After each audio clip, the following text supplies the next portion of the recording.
जय गुरुदेव, जय माँ गायत्री। सभी को मेरा प्रणाम।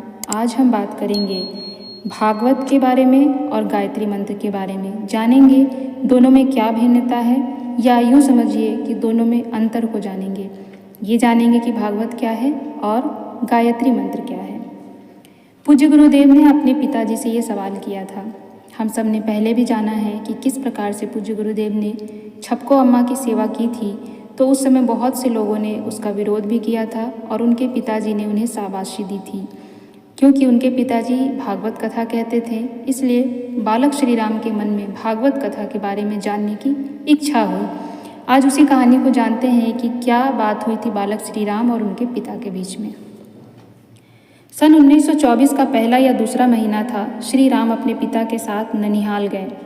वहाँ भागवत सप्ताह का आयोजन था। पारायण करने वाले विद्वान दूसरे ही थे। पंडित रूप किशोर जी को जामाता की हैसियत से निमंत्रित किया गया था। ताई जी वहाँ पहले ही पहुँच चुकी थी। पिता पुत्र कथा आरंभ के एक दिन पहले आवल खेड़ा से रवाना हुए और यथासंभव पहुँचे। रास्ते में पुत्र ने पिता से कुछ जिज्ञासाएं की, या यूँ कहें कि छपको प्रसंग के समय मन में उठे कुछ सवाल रखे। एक सवाल यह था कि आप भागवत का उपदेश करते हैं, उस अधिकार से भी छपको की सेवा को उचित ठहरा सकते थे, लेकिन कल्याण पंडित जी को गायत्री उपासना का हवाला क्यों दिया? पिताजी ने समझाया, इसलिए कि भागवत शास्त्र गायत्री मंत्र की ही व्याख्या है। भागवत ही नहीं, सभी शास्त्र इसी का विस्तार है। यह बीज रूप है। श्री राम ने सुनकर कहा, लेकिन हमने भी आपकी कथा सुनी है, उसमें गायत्री मंत्र की ऐसी महिमा कहीं नहीं लिखी है। पिता ने उत्तर दिया, जिसमें दिशा भी थी। उन्होंने कहा, उस महिमा का अनुसंधान तुम्हें करना है। तुम अभी शास्त्रीय पक्ष ही समझो। शास्त्रीय पक्ष यह है कि भागवत का आरंभ गायत्री मंत्र से होता है। भागवत पुराण का पहला श्लोक ही गायत्री मंत्र की व्याख्या है। उसमें गायत्री के कई पद और अर्थ विद्यमान हैं। श्लोक का अर्थ है, जिससे इस जगत की सृष्टि, स्थिति और प्रलय होते हैं, क्योंकि जो आकाश आदि पदार्थों में अनुगत भी है और जिसमें इसका अभाव भी है, जो सर्वज्ञ है, सर्वशक्तिमान है और प्रकाश स्वरूप है, जिन्होंने संकल्प मात्र से ब्रह्मा जी को वेद का उपदेश किया है, जिसके संबंध में बड़े बड़े विद्वान भी मोहित हो जाते हैं। मरु मरीचिका के समान मिथ्या जगत भी जिनके आधार से सत्य प्रतीत होता है, उन स्वयं प्रकाश ज्योति के सर्वदा और सर्वथा मायावान और मायातीत रहने वाले सत्य का रूप परमात्मा का हम ध्यान करते हैं। प्रारंभ का श्लोक सुनाकर पिताश्री ने कहा, इस पद में जमाधस्य यतः पद में सवितु शब्द का अर्थ बोध होता है। स्वराट शब्द देवस्य का बोध कराता है। इसी प्रकार धामना स्वेन सदा निरस्त कुहकम पद से वरेण्यम भर्ग और तेने ब्रह्म हृदा च आदि कव्य पद गायत्री में निहित स्वराट या त्रिभुवन को संचालित करने वाली परम शक्ति का उद्बोधन करता है। सत्यम परम धीमहि गायत्री मंत्र की मूल प्रेरणा को स्वयं ही व्यक्त करता है। यही नहीं, भागवत शास्त्र का उपसंहार भी सत्यम परम धीमहि से ही होता है।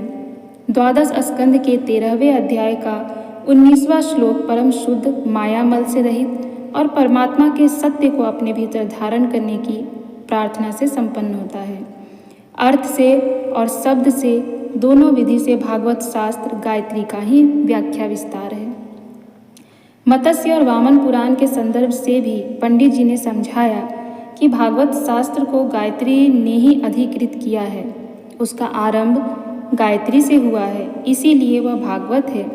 ननिहाल तक का रास्ता इस विषय पर चर्चा में कट गया कि गायत्री सभी शास्त्रों का इस युग के प्रतिनिधि ग्रंथ भागवत का आधार है, क्योंकि वह सनातन धर्म का भी आधार है। उन्होंने समझाया, वाल्मीकि ने गायत्री के 24 अक्षरों के आधार पर 24,000 श्लोकों में राम कथा लिखी है। रामायण की जो प्रतियां इस समय मिलती है, उनमें पूरी रामायण में एक निश्चित अंतराल से एक श्लोक गायत्री के एक अक्षर से आरंभ होता है। उसी अंतराल के बाद एक श्लोक अगले अक्षर का उद्घोष करती है। कुछ 100 साल पहले गोस्वामी तुलसीदास ने लोक भाषा में राम कथा गानी चाहिए, सनातन धर्म का स्वरूप उस समय के अनुरूप समझाना चाहा, तो रामायण और भागवत दोनों का आश्रय लिया। रामायण से उन्होंने भगवान का चरित्र लिया और भागवत से भक्ति, दोनों का समन्वय कर उन्होंने रामचरितमानस लिख दिया। जानते हो गोस्वामी जी को यह ग्रंथ रचने की प्रेरणा कैसे मिली थी?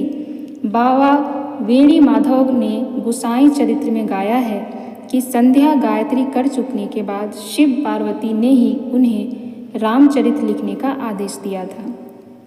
संवत 1631 की रामनवमी के दिन प्रातः संध्या के बाद उन्होंने ग्रंथ की रचना आरंभ की थी। साधक किसी को भी अपना इष्ट बनाए, उसे गायत्री जप से ही आरंभ करना पड़ता है। तो इस प्रकार से पूज्य गुरुदेव के पिताजी ने पूज्य गुरुदेव को भागवत और गायत्री में अंतर समझाया, और यह अंतर हमें भी समझना है, हमें भी जानना है कि भागवत क्या होता है और गायत्री क्या होता है। इससे यह भी समझ आता है कि गायत्री को हमें किस स्थान पर रखना चाहिए।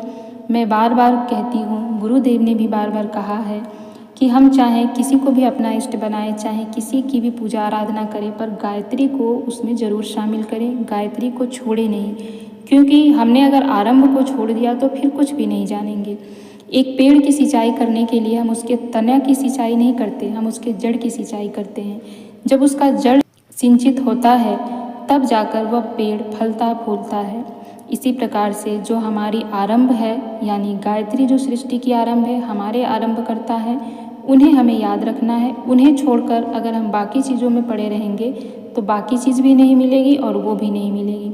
पर अगर बाकी चीज़ों के साथ हमने गायत्री को भी अपने साथ जोड़ लिया तो फिर सब कुछ प्राप्त होना संभव हो जाता है। जय गुरुदेव, जय माँ गायत्री। सभी को मेरा प्रणाम।